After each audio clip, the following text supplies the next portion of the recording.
Welcome to our in-depth exploration of the 2021 Natanz incident, a pivotal event in the ongoing saga of Iran's nuclear program and international relations.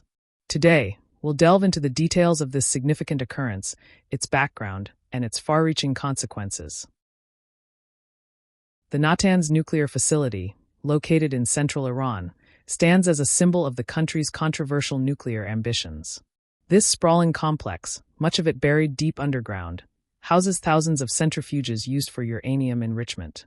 It's here that on April 11, 2021, an event occurred that would send shockwaves through the international community and significantly impact Iran's nuclear capabilities.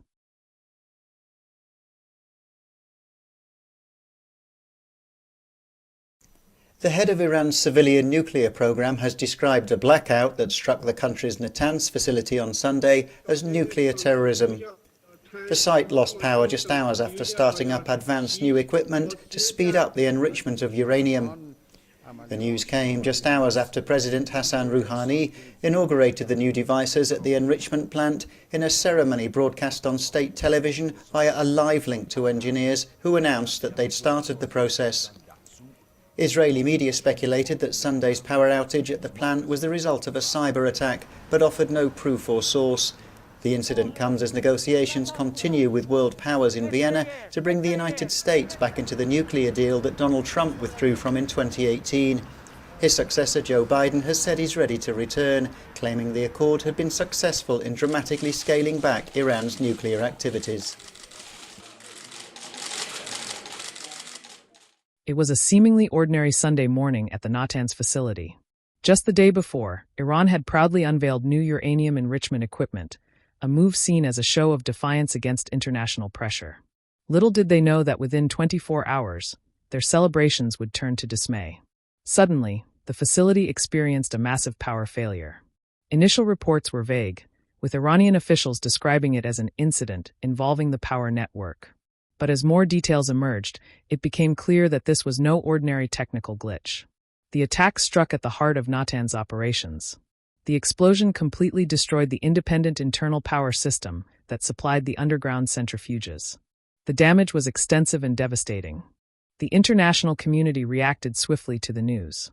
Iran immediately pointed fingers at Israel, calling the incident nuclear terrorism. Israeli public media, citing intelligence sources, claimed it was the result of a Mossad cyber operation. Iran's foreign minister, Mohammad Javad Zarif, vowed that his country would take revenge for the attack. Meanwhile, Israeli Prime Minister Benjamin Netanyahu, without directly referencing the incident, cryptically stated, "The struggle against Iran and its proxies and the Iranian armament efforts is a huge mission." To understand the impact, it's crucial to grasp the role of centrifuges in uranium enrichment. These machines spin at incredibly high speeds to separate uranium isotopes.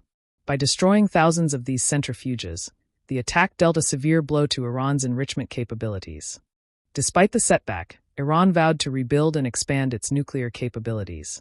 The country announced plans to replace the damaged centrifuges with more advanced models, potentially accelerating its enrichment capabilities in the long run.